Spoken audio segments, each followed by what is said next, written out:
Thank you. Hello everyone and welcome to my lightning talk on the Life You Can Save's new charity evaluation framework. Before I delve into the framework and tell you a bit about it and how it differentiates from other charity evaluators in the marketplace, I'd just like to share a little bit about my journey to this role as Director of Philanthropy at the Life You Can Save.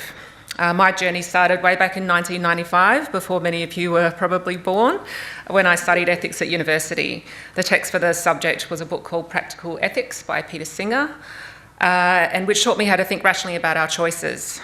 A book on the reading list for that subject was also Animal Liberation, which completely changed my life as well. I immediately stopped eating animals and became vegetarian and then vegan in 2011 after the birth of my first child, eventually making the link between mothers and babies and cows and their calves. Having a child often leads to a shift in consciousness, and it was around this time that the book The Life You Can Save was published. Well, actually it was published in 2009, but I'd put off reading it because I was afraid it would make me want to do something, and I wasn't sure what that would be. But given the shift in consciousness, I read the book, and it opened my eyes and completely changed my worldview. So not only did it make me want to do something, it set alight a flame to help those in need, needs that we can't imagine here in Australia, those needs of those who weren't given a golden lottery ticket at birth like we were, those who suffered from preventable diseases, nutritional deficiencies, meeting basic needs, things that Australians just don't have to bear. Around that same time, still in Melbourne, I met with a career coach at the School of Life, an accessible philosophy-themed event in Melbourne.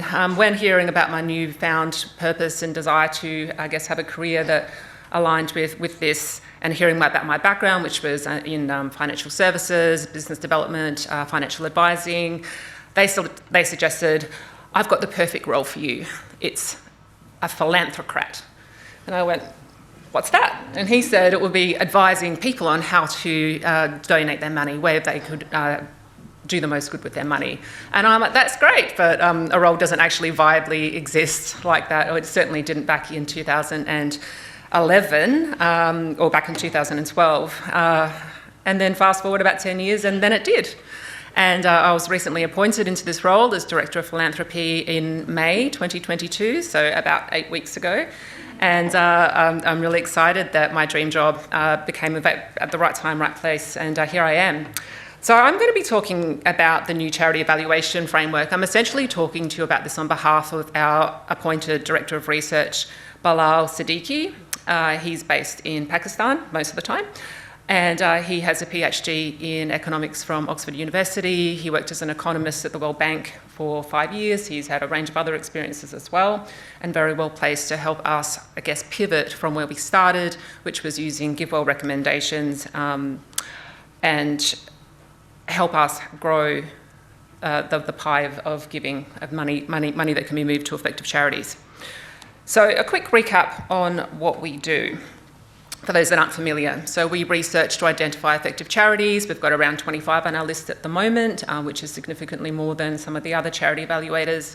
We provide tools for donors to access and see how much, if they gave, $5,000, $50, $100, what would the impact be? So all of our charities have got, data plugged in on the back end, so people go in and say, hey, if I do this, that will be the impact, and that's a really useful tool that donors find helps guide their decisions on the type of impact they want to have and to what extent. And the other thing that we do is marketing to try and build a culture of giving. So we do this through mass marketing, ads on social media, different marketing, general mass marketing tactics. The other thing that we offer as well is kind of some managed funds. So I guess much like some people in financial services, or you've got money to invest, you might go to a stockbroker and they design a portfolio for you. In other circumstances, you might say, you know what, that sounds like a lot of work. I'm going to just put my money into a managed fund or an index fund or whatever it might be. So the Life You Can Save has, I guess, the equivalent of some managed funds through our All Charities Fund, our 90/10 fund, and we've got other funds that are coming up that will be released over coming months. So just by way of background, we used to identify our recommended charities by reviewing and aggregating research from other charity evaluators, and they were assessed by volunteers for the Life You Can Save. but differences in evaluators' methods and criteria occasionally led to inconsistencies. And there was confusion as to why a given charity was included on our list, while equally well-regarded charities were left off. So in 2021, Dr. Bilal Siddiqui was appointed as Director of Research, and he also has a team around to support him in his research. So the new framework will help us identify more great charities that are working to reduce the burden of poverty for hundreds of millions of people, and offer our supporters a greater choice around how and who to give to and where to give. And by introducing new donors to the logic of effective giving, we also aim to spread the message of effective altruism to a wider audience. So we've moved to in-house research, as I said, just clicking that one. So based on 4 core principles. I won't go into these in too much detail because you'll have access to these slides, but there's a framework around it. But what I wanted to highlight is that some of the charities that we recommend that give well don't, for example, the climate charities that we recommend through a collaboration with Giving Green, which is we partnered with them last year so that we could provide Australian donors and international donors a choice of climate charities. So that was based on donor demand that we did research and assessed charities that have high impact in the climate space.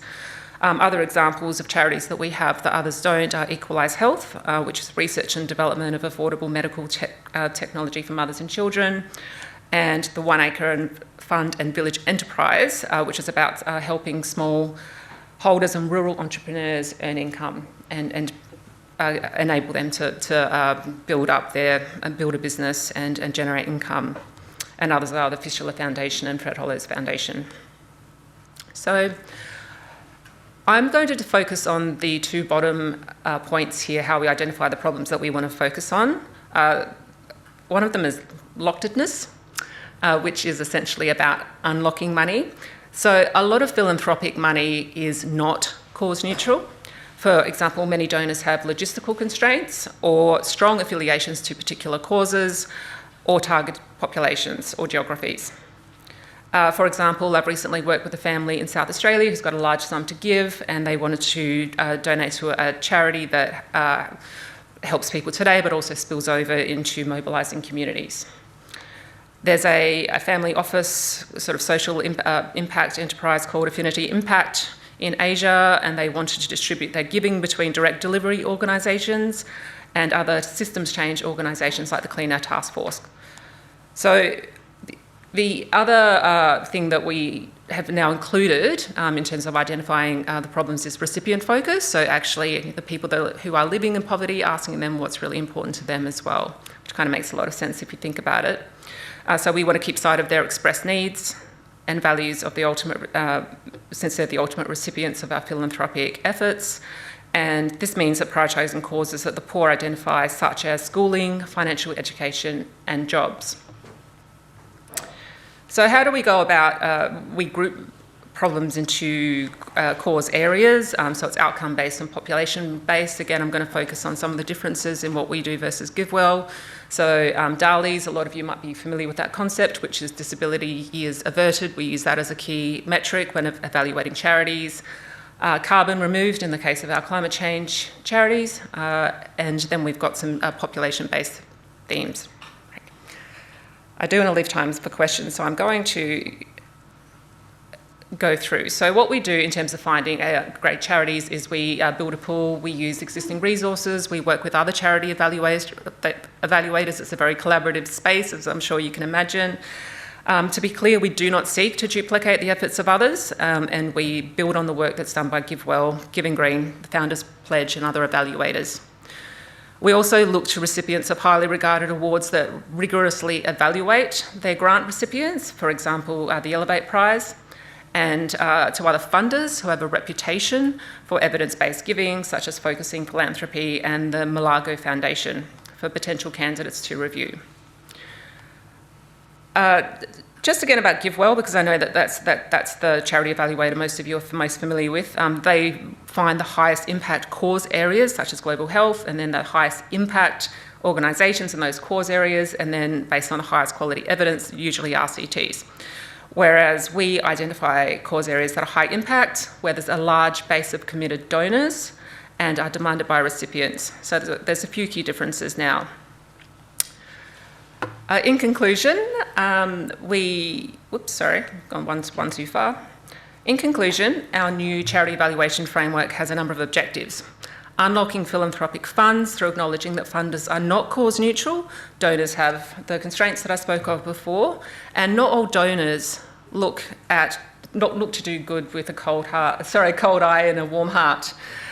Moving money into these other causes, is a cost-effective way to influence these donors and others in their network to potentially better strategies over time.